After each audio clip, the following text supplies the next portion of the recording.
Today is a Mother's Day.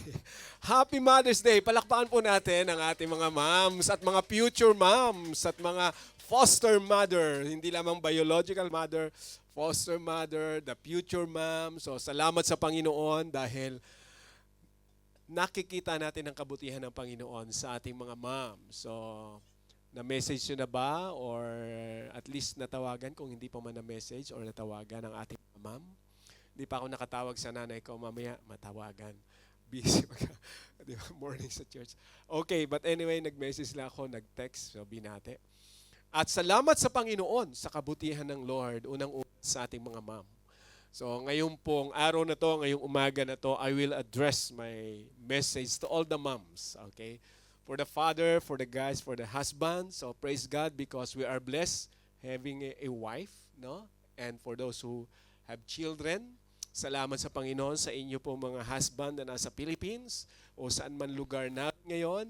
Nagpapasalamat tayo sa Lord dahil the Lord blesses you with children. Okay, sa may mga anak na at sa of course sa mga nananalangin, sama-sama tayo nanalangin na magkaroon ng anak, no? So we believe that in God's perfect time, the Lord will bless us according to His will. But for all the moms, Happy Mother's Day. At siguro sisimulan yung ating pong pag-uusapan ngayon sa isang tanong. Let me begin with this question, entitled first for a mother's role, okay? Isang bagay po na familiar tayo marahil. Okay, this is our discussion this morning. But my question is this. What is the most difficult situation for a mother to face? Based on your role, no? Bilang nanay, okay? Sa mga nanay na narito, at sa mga magiging nanay, siguro pinaghahandaan nyo na yung magiging future role nyo. Pero sa mga nanay na narito, so di ba, malinaw sa atin, malinaw sa inyo that you have a role as a mother. But what is the most difficult situation for a mother to face? Ano sa tingin nyo ang mahirap? Lahat naman may hirap, di ba? Lahat ng bagay sa buhay, mayroong tinatawag na difficulty. And as a mother, mayroon din. So can you imagine, sa mga mom, alam na alam niyo to, for 9 months na you bear your baby for 9 months. How difficult it is. Diba? Sa mga mom, so makikita nyo siguro, wow, for 9 months. Yung iba, na-enjoy, pero at alam na alam natin yung hirap na naranasan nyo. Alam na alam nyo kung gaano kayo talaga nanalangin. Sabi nga nung ibang mom, so sa pagbe-bear daw ng child or ng whatever lalaki mo ba, ng child sa womb, no? Para daw kayong military or army. Na yung kalahati ng katawan nasa hukay na. Alam niyo yung mga ganong, I don't know kung narinig niyo yung kasabihan na yon, na yung mga military kasi, they believe half of their body is already, you know, in, you know. So, they consider themselves dead, half of their body. Because anytime, they don't know what will happen, especially when they go to war or they encounter criminal whatever. Ganon din daw yung iniisip ng ibang nanay. Yung iba takot na takot sa panganganak. Dahil hindi nila alam kung anong mangyayari.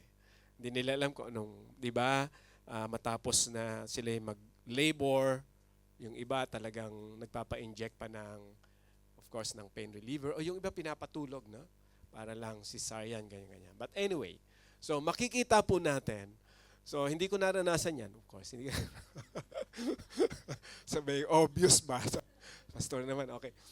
Pero sa mga mom, talaga namang we salute all the mom. Dahil po sa kabutihan ng Diyos, kayo ay pinagpala, napakaganda po ng blessing sa inyo ng Panginoon. Okay, kung titingnan po natin, napakaganda, kakaiba yung blessing ng Diyos sa mga mom. Alam niyo kung bakit? Kayo lang po naka-experience niyan. Okay, of course, ang dad may ibang experience, pero yung mag-bear ng child sa nasa inyong womb for 7 to 9 months na. Yung iba kasi 7 months lang, di ba? Yung iba 9 months. So, napakabuti ng Panginoon, mga kapatid. I believe, kung mayroon mang difficulty sa buhay ng isang mother, we believe that God is always with you sa lahat ng panahon. Okay, let's read first our text from Judges chapter 5 verse 7. It says, villagers in Israel would not fight. They held back until I, Deborah, arose. Until I arose, a mother in Israel. So pag-uusapan natin po ngayon, isang mother, isang leader ng Israel, kung paano niya nakita. Okay, sa mga ma'am na narito. I believe that the truth and principle that we're going to learn for you as a mom, somehow the Lord will strengthen you being a mom, not just a mom. Okay? But I believe there's so many traits or attributes that God has given you. Marami yata kayong kaalaman. Especially your instinct as a mom. Kakaiba yung inyo pong pagiging mommy kaysa sa pagiging daddy sa mga kalalakihan or kapatid. No? Ibang-iba. So dito pag-uusapan natin, isa sa binigyan po ng Lord ng isang katangian, being a mom, being a leader, at marami pa, later makikita natin. So, from this verse, we will see how this mom stand firm in all the difficulties that he faced.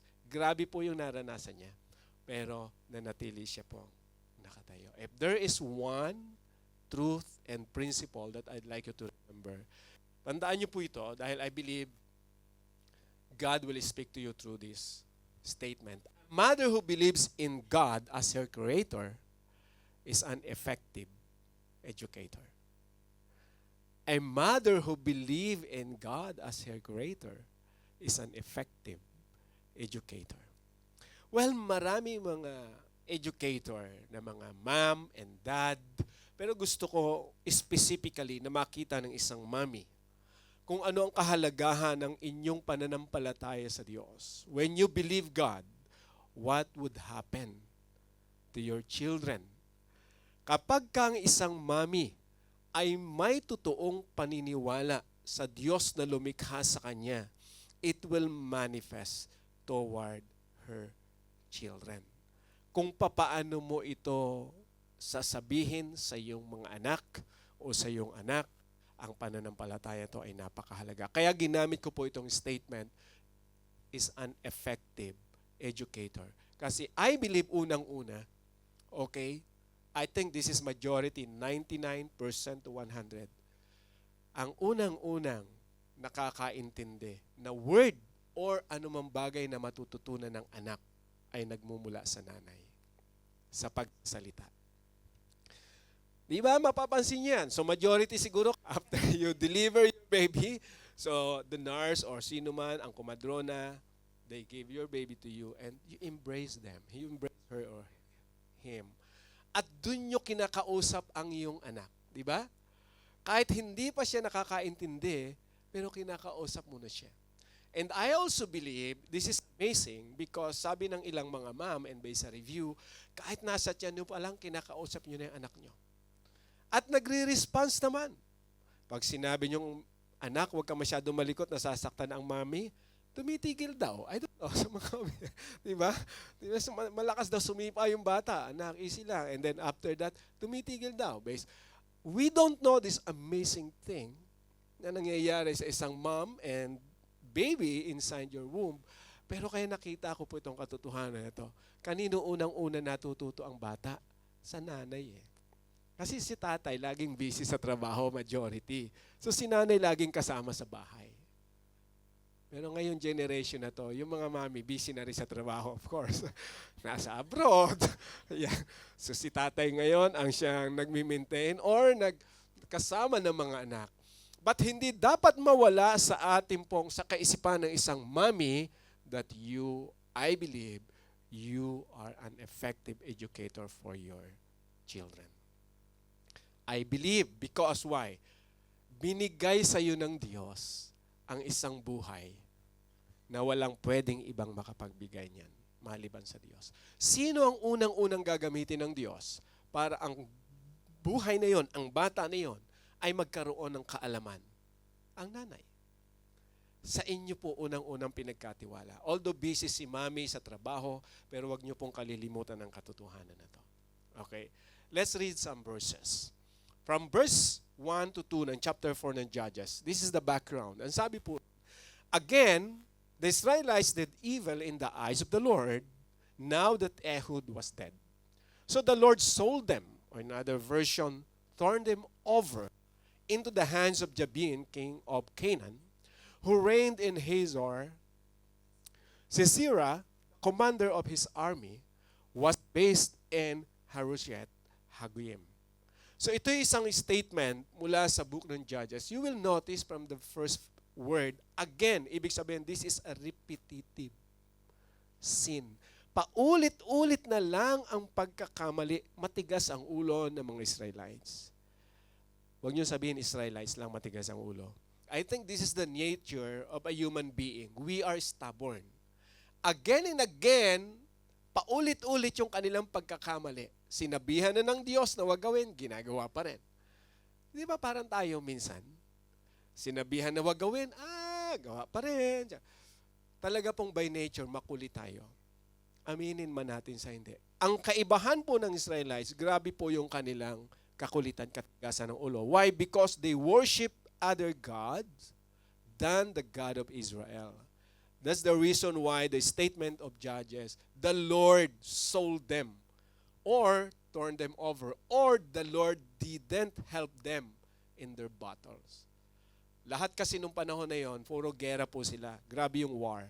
So the word sold, hindi po pinag-uusapan dyan yung money, ha? Wag natin ma-misinterpret yung term. Hindi ito yung sold na sa Tagalog ibinenta na may kalaki, may monetary. Hindi po. Hindi yan ang ibig sabihin ng writer. Kundi ang ibig sabihin ng writer dito, pinahintulutan ng Diyos na ang kanyang bayan ng Israel ay matalo, magapi.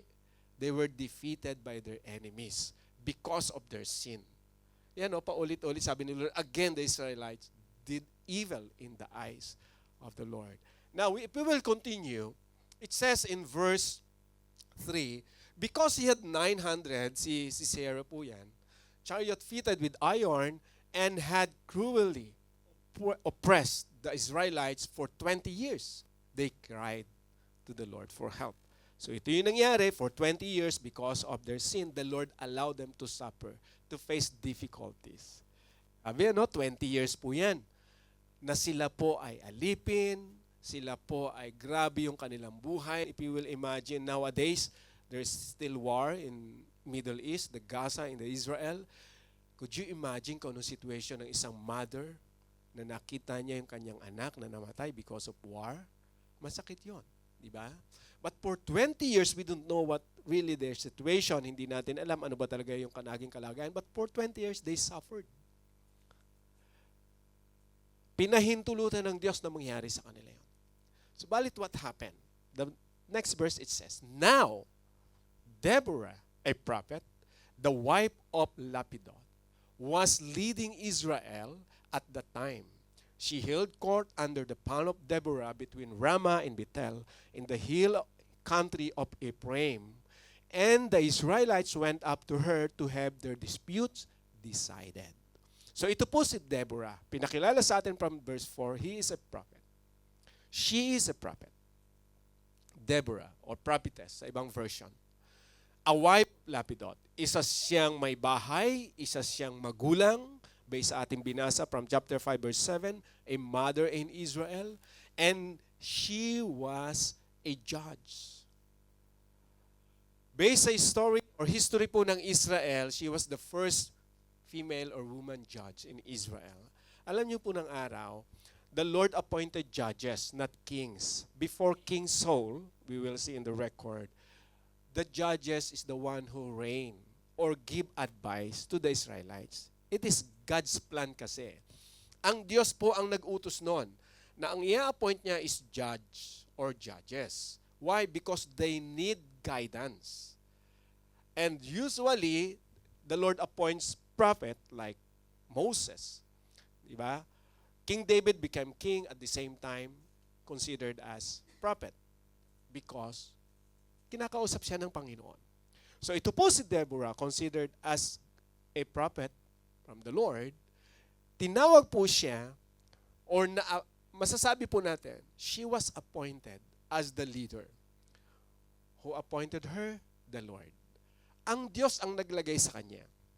And based po sa kanya nagiging ministry, kung ano yung ginagawa, sabi rin sa last part, whatever the disputes in Israel, she decided.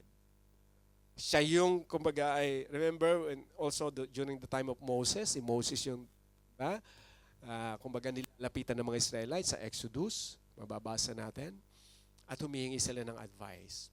And then si Deborah, ganun din. So kung titingnan po natin from this state, all the moms, okay, I want to address the moms, you will notice from this statement, kung kayo po ay may anak na 2 or 3, more than that, at nagkakaroon sila ng dispute, kalimitan, sinong unang nilalapitan? Majority, mommy or daddy. Diba? Usually si nanay, ano? Sa iba naman daddy. Kasi minsan mas mahigpit daw si mami. Palo agad paglapit kay mami. Pero majority sa mami. Iba kasi yung, di ba, na-develop sa mga bata. Di ba, pagka umiiyak, ang unang-unang bibig, mami. Ang unang-unang lalabas sa bibig, mami. So, ano man yung mga problema sa mga anak, mapapansin natin, ang mami ang unang-unang nag-i-express ng kanyang authority, whatever the disputes, para i-arrange kung ano man yung problema ng magkakapatid. And I believe hanggang ngayon, pag may problema ang magkapatid, kahit malalaki na at may kanya-kanya ng pamilya, buhay pa ang ating mami, lapit din sa mami. Kasi si daddy medyo strict. Hindi minsan makakausap ng maayos kasi simula pa lang mag-a-approach ka pa lang. Di ba? Parang so may tama agad. Unlike mami, di ba? Talaga namang majority sa mga mami yata talagang yung puso nyo is masasabi natin. Yung motherhood talaga iba, no? Yung pagiging mom, na kahit ano, sa totoo lang, nanonotice ko sa mga mami, kahit anong tapang, pagdating sa anak, bumibigay eh. Nanonotice niyo yun? Kahit anong tigasin ng mami, tigasin lang, pero pag nag-iisa na yan, wala, umiiyak din. Pagka siya na lang nag-iisa, ini-imagine niya, ano ba talaga? Pagdating sa anak, ang puso ng mami, very soft. Ibang-iba sa puso ni daddy. No? Doon natin makikita kasi nga, iba yung mindset, iba yung instinct na design sa inyo ng Panginoon. Even the way you talk to your kids. So although may ilang mga ma'am na very strong, but majority, di ba sabi ko, kahit anong, di ba, bigatin or tigasin na ma'am, pag-uusapan na puso para sa anak, talagang bibigay at bibigay ang mami. So, nakita ko rito kung paano ni Lord kinausap si Deborah. So, background po ng isang prophet, kinakausap siya ng Diyos. At binibigay ng Diyos sa prophet kung anong mensahe niya. And at the same time, she leads the Israelites. So, at kung titingnan po natin, itong characteristic na to, I believe the Lord speaks also to all the moms. Pag pinag-uusapan po mga anak, sino ang unang-unang kakausapin ng Diyos para sa mga anak? Magulang. And I believe yung mama or mommy ay talagang number 1 na kakausapin ng Panginoon. Oh, look at your children. What is happening? Of course, the dad also kakausapin. Pero sa mga mami na kinakausap ng Panginoon, probably si Deborah is like a prophet. You are not a prophet probably. But God speaks to you for your children. Lalo na pagka sa simula pa lang ng paglaki ng bata, sinong kinakausap ng Diyos para sa future ng mga anak? Magulang. And I believe yung mami, napakalaki ng part nyo. Ganon ko nakikita yung pangungusap ng Panginoon kay Deborah. At as a leader, mom is a leader and a good leader. Huwag nyo pong kalilimutan. Marahil yung ibang mami naisip nila, hindi ako mabuting leader siguro kasi mami lang ako eh. Ordinaryong nanay lang ako. But if you will look at yourselves before the Lord give you this ability to lead your children. Kayo ang unang-unang bibigyan ni Lord ng wisdom, ng kakayanan how to lead your children. Bakit? Sa inyo unang pinagkatiwala ng Panginoon eh. Mahirap naman na ibang tao agad ang gagamitin ng Panginoon. Sa ibang bahagi pwede. Pwede silang magamit ni Lord. Lalo na narito kayo sa abroad. So, maraming ginagamit ang Panginoon to guide your kids. Pero number one pa rin, dapat mayroon kayong tinatawag po na direct communication instruction for your children as a mom. Okay lang yon na nag-aalaga ngayon probably is the dad or kapatid ninyo. But as a mom, mahalaga po yung pagiging, yung part nyo bilang mom, bilang leader. Okay, express your leadership as a mom. Ibig sabihin, pwede kayo nagbibigay ng direction. Kayo nagbibigay ng influence. Because being a good leader is a good influencer. Diba? So, yun yung makikita natin sa characteristic na binigay ng Lord kay Deborah na by principle, okay, pwedeng makita ito ng mga mom sa ngayon. By truth, Deborah is a prophet, kinakausap ng Panginoon, but by principle, you are a mom, and the Lord speaks to you. Kayo rin yung kinakausap ng Panginoon. And whatever attributes pa na binigay ng Panginoon kay Deborah, we can, or you can see yourself.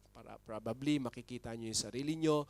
Diba? Makaka-relate kayo kung paano ang isang puso ng ina kapag siya po ay kinakalang gumawa ng desisyon. Si Deborah, ang decision niya hindi lang sa kanyang pamilya, kundi sa bayang Israel. Medyo malaki yung coverage ni Deborah. Pero puntahan nyo lang muna yung inyong pamilya at yung part nyo bilang mom sa inyo pong mga anak. So look what happened. So Deborah sent for Barak, son of Abinoam, from Kadesh in Naphtali, and said to him, the Lord, the God of Israel, commands you, go take with you 10,000 men of Naphtali and Zebulun, and lead them up to Mount Tabor. So makikita po natin dito, hinighlight ko yung command that comes from the Lord na binigay ni Deborah kay Barak. The Lord, the God of Israel, commands you. Hindi magbibigay ng command si Deborah kay Barak without permission from God. Kaya ginamit niya the name of the God of Israel. Barak, gusto sabihin ni Deborah, Barak, ito yung sinasabi ng Diyos para sa iyo. Can we imagine now, as a mom, every time you speak to your children, di ba napakaganda na malinaw sa iyo ano ang mensahe sa iyo ng Diyos for your children? Paano mo ibibigay ang mensahe na yon sa anak mo? Of course, as a prophet, malinaw kay Deborah, ito yung command ng Diyos sa iyo. But as a mom, every time you talk to your children, mahalaga na aware tayo sa salita ng Panginoon. And then, sasabihin mo sa anak mo, anak, ito yung paalala ng Diyos sa atin. Huwag mong kalilimutan, ha? Hindi man natin nababasa specifically kung ano yung word na sinabi ng Diyos sa isang magulang para sa anak. But look at the Word of God. There's so many principles and truth about that we can find in the Word of God that you can give to your children. Pwede mong sabihin sa iyong mga anak-anak, ito ang paalala ng Panginoon para sa iyo. Bata ka pa. Di ba kaya ibang mami, sabi nila, ayaw kong magaya ka sa buhay ko. May mga ganong terminology kapag nakita nila na, o hindi mo man masabi sa anak mo, pero sa mind mo naroon yon. Kaya ginagawa mo yung the best solution for them. Para in future, ayaw mo na maranasan niya yung naranasan mo. May mga ganong mami po talaga eh. Kaya you do your best for them. Pero ang point dito, ano yung basis mo pag magbibigay ka ng instruction? If you will educate your children, what is your basis? It's good to have a basis based from the word of the Lord. Kaya mahalaga yung lagi mong babalikan, ano ba ang sinabi ng Diyos sa iyo? Because if you believe God as your creator, I believe the Lord will speak to you through His word. As you meditate God's word, as you listen like this, nagkakaroon tayo ng preaching every Sunday, you can ask God, Lord, what is it to me? Para sa anak ko, Panginoon. Anong wisdom ang pwede kong ma-apply para pagkausap ko yung anak ko? Alam ko, Panginoon, na ang direction na pwede niyang puntahan ay maayos. Because you gave me that word. Ganun natin makikita kung paano in-encourage ni Deborah si Barak. Barak, go! At ang utos na yun galing sa Panginoon. Ibig sabihin, si Barak po kasi, siya yung commander ng army. Si Deborah is just an ordinary mom. Hindi po siya military. He is a leader. Alam niya bakit? Kasi inappoint siya ng God. Meron siyang wisdom from God. So, ikinukommand niya si Barak based sa sinasabi ng Diyos. At si Barak yung nag-execute, commander of the military, kung ano yung dapat gawin ng Diyos para sa Israel. Then Deborah said to Barak, "Go, this is the day the Lord had given Sisera into your hands. Has not the Lord gone ahead of you?"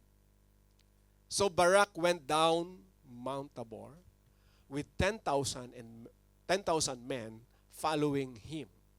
At Barak's advice, the Lord routed Sisera and all his chariots and army by the swords, and Sisera got down from his chariot and fled on foot.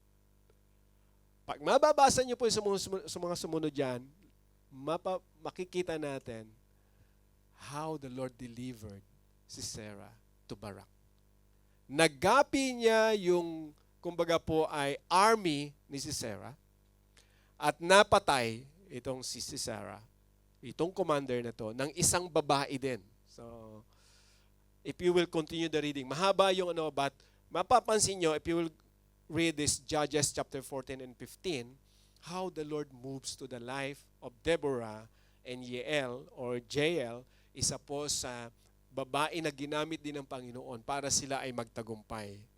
Nung araw, grabe yung war, but the Lord is with them. To cut the story short, nagtagumpay ang mga Israelites sa laban na yan. Why? Because Deborah applied whatever God's commanded for the Israelites, and the Israelites followed the Lord. So ang nakita ko po rito, yung kagandahan ng naging part or yung function ni Deborah, at kung titingnan ko dito sa mga mom, kung titingnan po natin as an application para sa mga mom, mahalaga yung inyong nagiging part for your children or for your family. I believe the Lord always honors mom. Lagi po kayong kinukonsider ng Diyos. Why? Mahalaga kasi kayo sa Diyos. Lahat ng tao mahalaga sa Diyos, of course. But as a mom, I could say you are very, very special sa Lord. Again, bakit?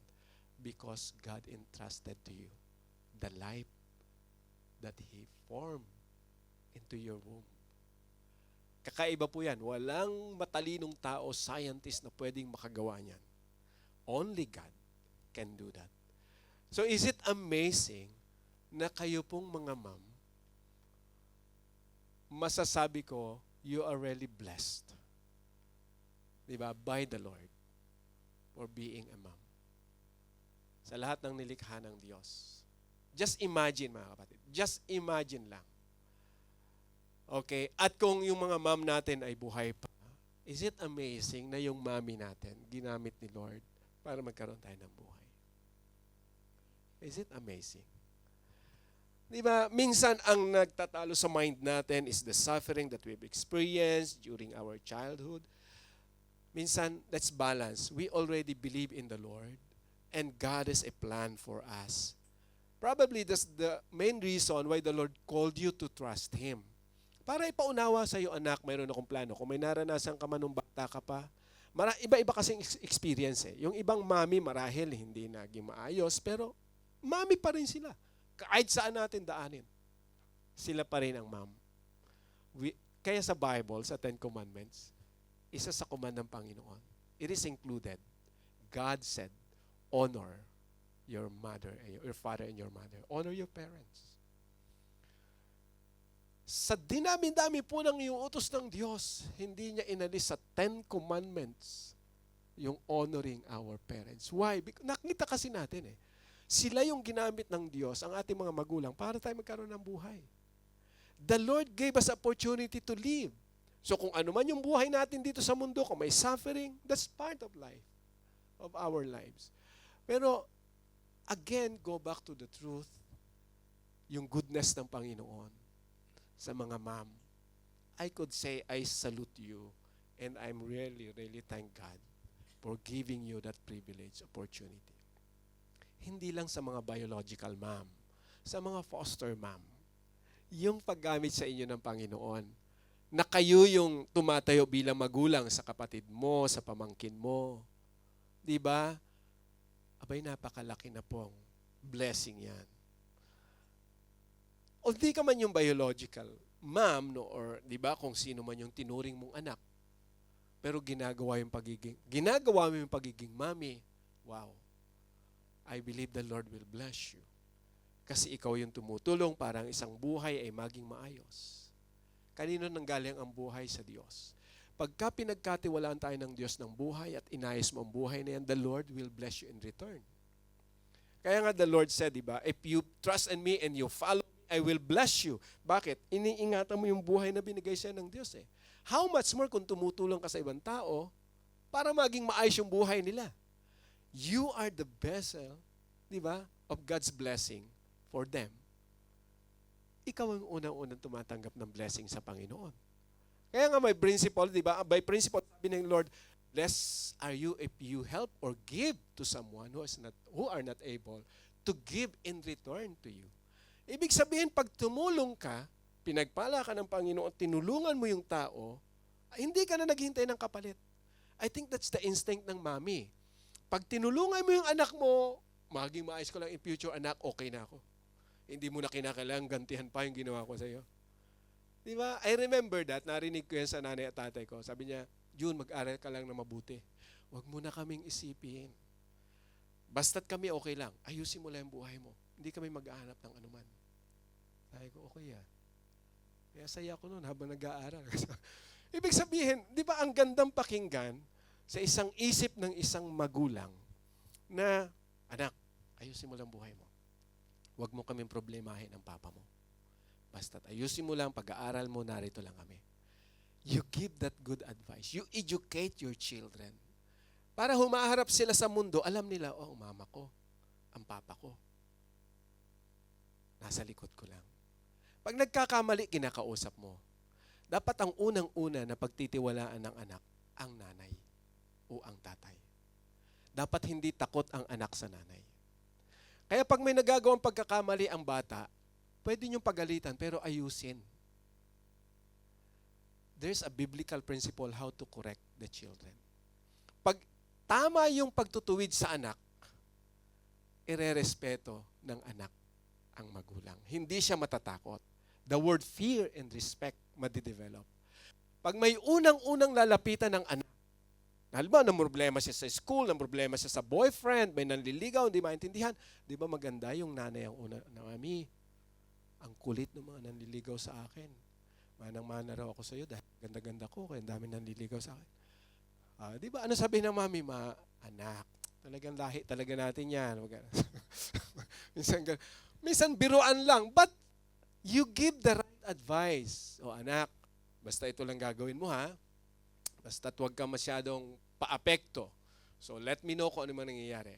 Diba? At kung may pagkakamali, pwedeng pagalitan, pero dapat tama yung approach. Ipaunawa muna, o anak, nalaman ko na ganito. Okay, of course, as your mom, hindi ako agree. Gusto ko na malaman mo na hindi ako agree dyan. Express mo kung ano yung bagay na gusto mong sabihin, pero ayusin yung pagsasalita. Iba kasi kapag maayos yung pananalita eh. Okay? And of course, who will teach us? It is God who will give us that wisdom. Although meron tayong mga different personality, but if you will pray to God, your style and your personality, I believe the Lord will help you. Eh, pastor, kasi personality ko, talaga naman bigla-bigla ako nagsasalita eh. Kung ano na maisip ko, brang, kung sino tamaan. The Lord will help you to give whatever words that you want to say to your children. Why? Because it is God's part to teach us. The only thing that we need to do is to ask Him. Like Deborah the prophet always asked the Lord, Lord, ano yung mensahe mo para sa bayan mo? And then the Lord will give the message. The same thing sa isang mom. Gusto ko makita nyo itong principle na to. Always ask the Lord, Lord, ano yung mensahe mo para sa anak ko? Para sa pamilya ko? Then give the message. Kaya nasabi ko po kanina from our text, villager in Israel would not fight They had held back until I, Deborah, until I arose a mother in Israel. Look at the terminology ni Deborah. Hindi niya sinabi, I arose a soldier, a judge, a leader. No. Sabi niya, I arose a mother in Israel. Ang nagmanifest sa kanya ay ang pagiging nanay. Lalaban siya sa gera as a mother, not as a judge. Or even not as a leader, although she knows very well that she is a leader. But ang nakita niya sa sarili niya, Lord, I will fight my enemies because I am a mother. Binigay mo sa akin ang bansang Israel, binigyan mo ako ng pamilya, alang-alang sa pamilya ko, hindi ko hayaan ang pagkakasala ay manatili sa bayang Israel. That's the mother instinct na binigay ni Lord kay Deborah. Di ba maganda sa isang mami? If you will exercise your authority, do it as a mom. Not just as a leader ng family, not just as a wife, or not just a, financer. Minsan ganun yung temptation sa isang mami halimbawa. Ako nagpapadala ng allowance nyo ha. Ayusin yung buhay nyo dyan sa Philippines. Pag hindi nyo inayos, cut ang allowance nyo. Wala kayong matatanggap sa akin. Anak ha, ayusin mo ha. Hindi ka kung ano sasabihin natin.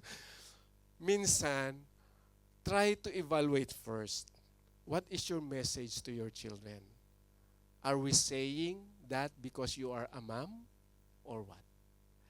Ang ganda ng makikita natin dito. Kaya naging matagumpay si Deborah sa laban niya sa mga kaaway because of this.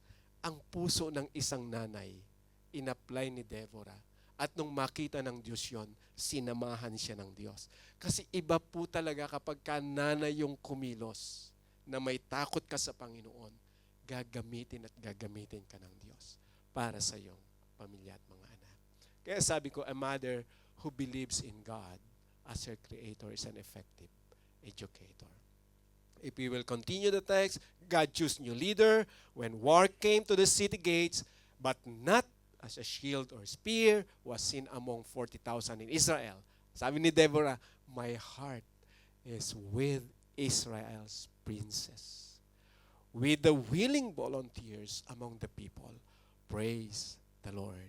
Ang nakita ni Deborah from her heart is the situation ng mga Israelites. Israel's princess ay ang mga tao na kung saan pinangungunahan ni Deborah as a leader. Can you imagine, you consider your children as the princess in your family. Prince and princess probably. And God gave you that ability to lead them. Di ba napakaganda na ang puso ng isang ina ang siyang tinitingnan ng Diyos kung paano mo i-execute yung bagay na nais ng Diyos sa buhay mo. That's why Deborah said, praise the Lord. Because the Lord provides volunteer. Pag binasa po natin yan, si Deborah sumunod sa Panginoon and the Lord speaks to the Israelites, follow whatever Deborah's direction to you. Si Lord din po yung kumikilos. In short, ang gusto ko makita natin as mom, sa mga mom, just do whatever God wants you to do for your kids. Sometimes makulit talaga ang mga bata. Parang tayo lang yan nung bata pa tayo. Sino ba hindi makulit? Lahat naman tayo naging makulit. Kaya nung mami ka na, yung anak mo, makulit na rin. Kaya sabi mo, manang-mana ka talaga kay ano. Ayaw mo pang aminin na hindi siya nagmamana. Pero ganun minsan yung reality. Pero kapag si Lord ang kumilos, pwede niyang baguhin yung puso ng anak mo. Kung okay yung buhay mo before, hindi ka makulit, pero yung anak mo makulit, huwag mo nang sisihin kung sino-sino pa. Kanino ka ba nagmana? Huwag mo nang kung sino-sino pa yung puntahan. Ipag-pray mo na lang sa Lord yung anak mo. Lord, I pray for my children, for whatever the name yung anak mo. And then talk to them. Anak, ganito ha. Give them the right advice. Kasi sa'yo, ibibigay ng Panginoon yung tamang advice para sa anak mo. Again, sino yung kakausapin ng Diyos unang-una? Ikaw. Ikaw na nanay. ang unang-unang sasabihan ng Diyos, anak, ito ang sabihin mo para sa Kanya. At yun po ay makikita natin sa salita ng Lord. So, ang sabi ni Deborah sa verse 31, so may all your enemies perish, Lord, but may all who love you be like the sun when it rises in its strength. Then the land had peace 40 years. Can you imagine? Dinoble ni Lord. 20 years silang naghirap, 40 years sila na naging mapayapa at masagana. Kaya lang paulit-ulit yung kakulitan. Alam mo, pag binasa natin ng kwento ng Israelites, pabalik-balik yung kakulitan. Ang ano lang talaga ng Panginoon, pag kayo nagkasala, hindi ko kayo ito-tolerate. Sabi ng Panginoon, pero kung susunod kayo sa akin, sasamahan ko kayo. Kaya paulit-ulit sila nagkakamali, hindi sila tinotolerate ni Lord. Pinapalo talaga sila ng Panginoon. I think the same thing, di ba? Sa mga anak, kahit paulit-ulit yung kakulitan, discipline them. You as a mother, God gave you the authority and privilege to discipline your children.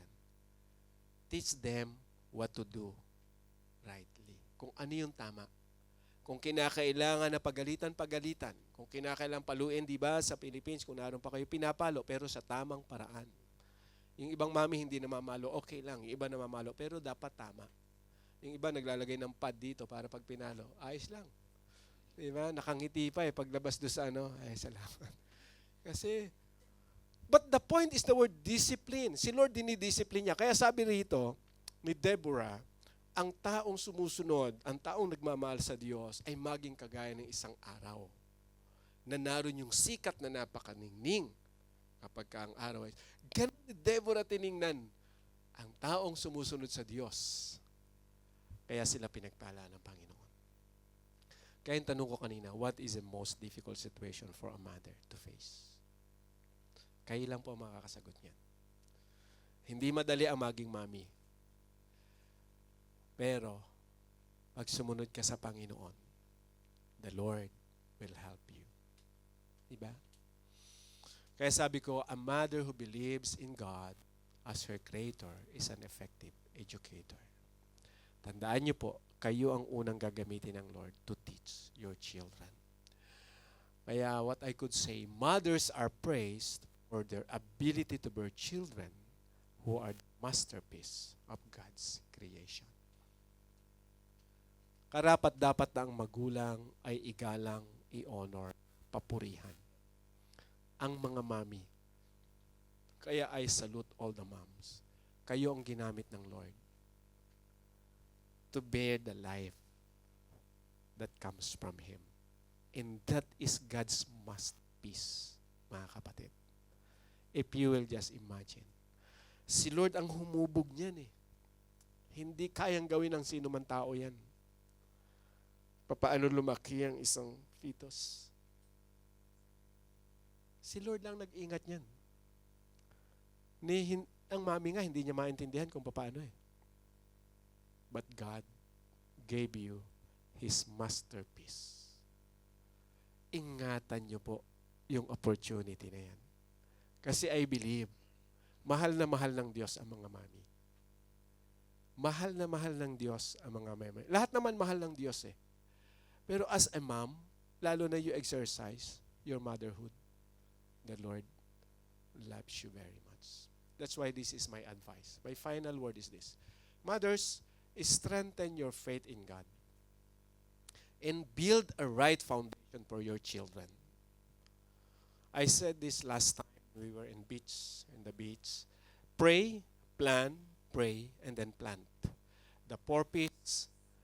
So, kung mayroon kayong plano sa inyong mga anak, kung tatawagan niyo yung inyong mga anak, nabalitaan niyo may problema, pray first.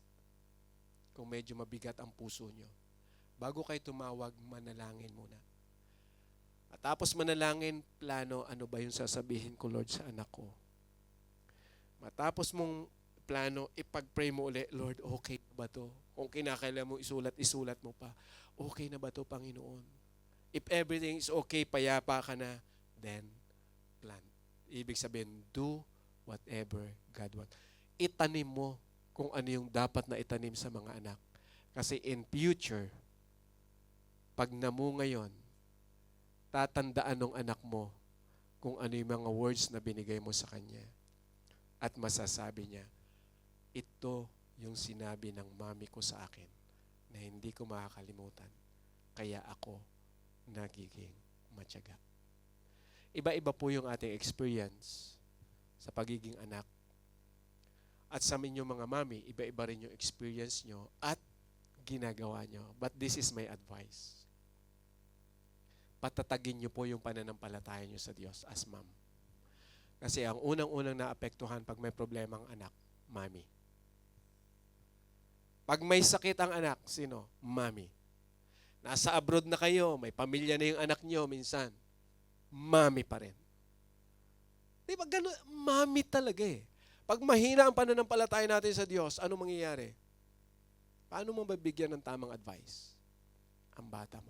Kaya habang bata pa lang, kung may mga anak kayo na bata pa, build a right foundation. Turuan nyo na ng takot sa Panginoon. Be an educator for your children. Ma'am, kayo ang gagamitin ng Diyos. Ipag-pray nyo kung anong dapat gawin sa anak, iplano nyo na kung anong dapat gawin sa anak, ipagkatiwala sa Lord, pray again, then start slowly to build, to plant.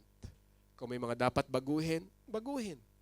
As long as you have this four P's, pray, then plant. Do this principle. Kaya I believe kapag meron po tayong ganitong principle, the Lord will help us. Kumusta po tayo? Mga ma'am, kumusta ang ating mga anak? I pray that the Lord will strengthen you every time you execute whatever God has given you, the words that gave you.